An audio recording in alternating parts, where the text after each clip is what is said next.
Hello everyone, myself Lalita Sharma as a medico ma'am आप सभी का स्वागत करती हूँ आपके अपने चैनल मेडिको मैम पर। आज का जो हमारा वीडियो का टॉपिक है वो बहुत ही कॉमन टॉपिक है, साथ ही साथ बहुत ही इंटरेस्टिंग टॉपिक भी है और ये एक ऐसा जनरल टॉपिक है जिससे आसपास के आप खुद या आसपास के आपके जो फैमिली मेम्बर हैं कोई भी इस प्रॉब्लम से क्या हो सकता है, ग्रसित हो रहा होता है। तो इसी वीडियो में मैं आपको बताऊंगी स्नोरिंग के बारे में। स्नोरिंग यानी खर्राटे।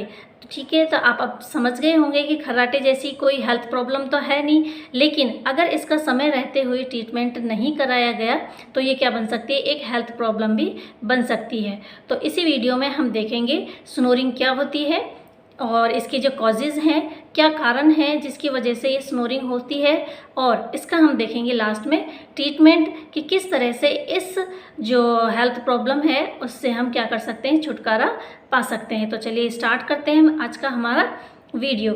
तो स्नोरिंग है वो क्यों होता है? स्नोरिंग का मतलब होता है खर्राटे। खर्राटे मतलब जब हम सांस लेते हैं तो सांस प्रॉपर रूप से नहीं ले पाते हैं, जिसकी वजह से क्या होता है, हमारी सांस एक तरीके से रुक जाती है, उसमें क्या आ जाती है, एक तरीके से रुकावट आ जाती है। तो इसकी वजह से क्या आते हैं, खर्राटे आते हैं। अब ये जो ऑब्स्ट्रक्शन आता है सांस के रास्ते में, तो वो ऑब्स्ट्रक्शन क्यों आता है, किसकी वजह से ऑब्स्ट्रक्शन आता है? तो इसके कारण कई हो सकते हैं, जैसे ओबेसिटी हो गया।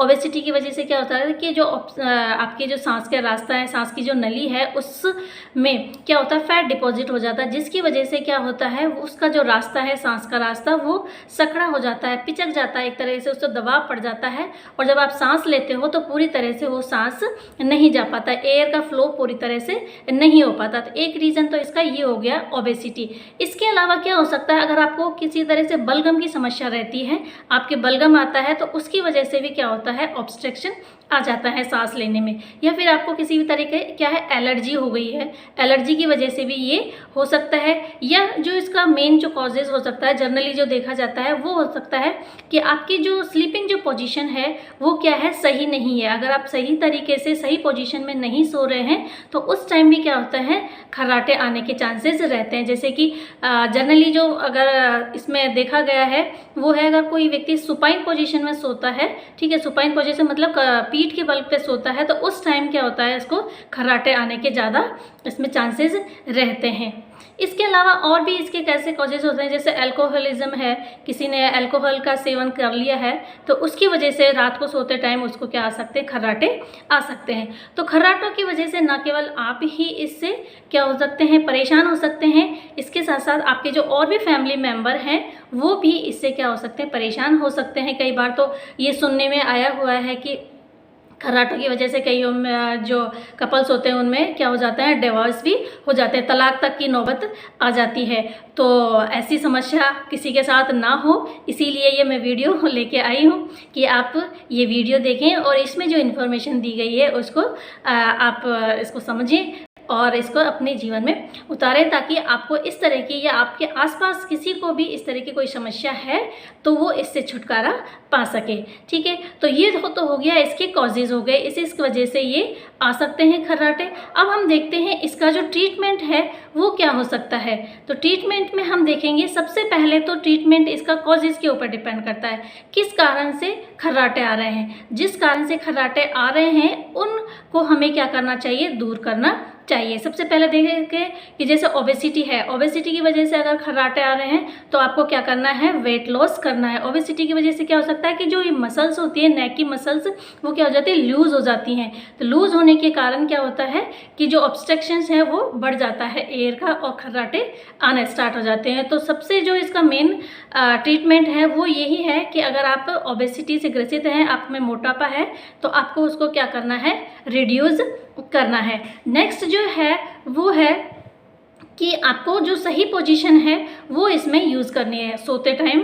तो आपको सुपाइन पोजीशन में ना सो करके राइट करवट लेकर के या लेफ्ट करवट लेकर के आप क्या कर सकते हैं, सो सकते हैं। और ये आप ऑब्जर्वेशन के लिए किसी को भी कह सकते हैं कि मैं किस करवट सोता हूँ या सोती हूँ, उस टाइम मुझे खर्राटे नहीं आते हैं। तो ये आप ऑब्जर्व करने के लिए आप किसी को कह सकते हैं। और सोते टाइम जब आप हल्का सा पिलो एलिवेट करके रख लें अपने गर्दन पर, ताकि जो ऑब्स्ट्रक्शन है या फिर जो सांस की नली है वो थोड़ी एलिवेट हो जाएगी और जो ऑब्स्ट्रक्शन है वो क्या हो जाएगा, इससे कम हो जाएगा।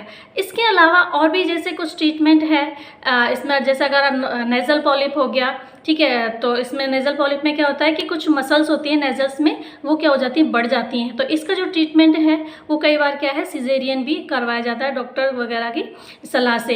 इसके अलावा अगर आपको सीवियर खर्राटे आते हैं, ठीक है, बहुत ज़्यादा आप इससे ग्रसित हैं या फिर आपको बहुत ज़्यादा एलर्जी है, तो उसको भी क्या कर सकते हैं, दूर कर सकते हैं। एलर्जी की वजह से भी क्या हो सकते हैं, खर्राटे आते हैं। तो एलर्जी किसकी वजह से है, आप ये जान करके उस एलर्जी से दूर रहेंगे तो खर्राटों की समस्या से क्या हो सकते हैं, आप थोड़ा इससे कम आपको रिलीफ मिल जाएगा। इसके अलावा इसके ट्रीटमेंट में जो और एक बहुत कारगर सिद्ध हुआ है वो है योगासन।